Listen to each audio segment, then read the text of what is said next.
सबसे पहले पंचमुखी हनुमान जी की जय। मनोजवम मारुतुल्य वेगम जितेन्द्रिय बुद्धिमतां वरिष्ठम वादा दुर्गम वानरम श्री राम दूतम सर्वम।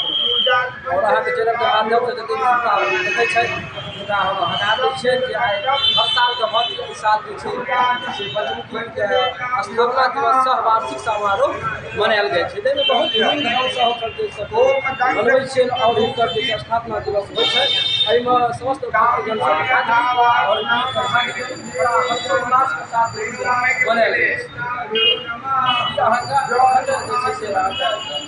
नाम संकीर्तन चलते काली दुर्गे राधेश्याम गौरी शंकर सीताराम जे समस्त भक्तजन सब आबी और आबि के हाजिरी और उन्हीं के भागी बनी। और तो सुन लिया पंडित जी से मतलब पीआईटी फराक वाली और लड़की फराक वाली लेकिन भगवानों पर ध्यान दिया और काली दुर्गे राधेश्याम गौरी शंकर सीताराम मतलब हर देवता से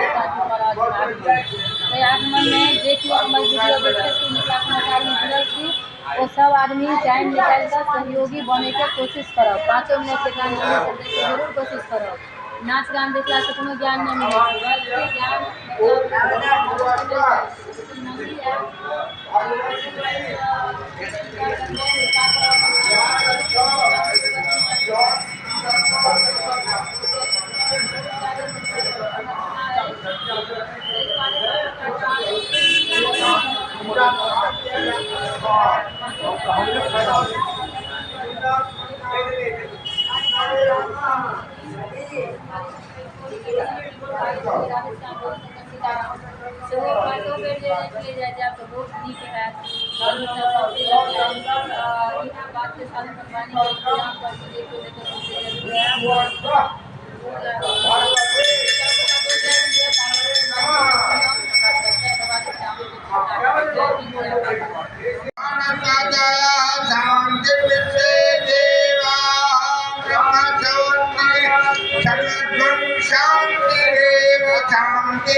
God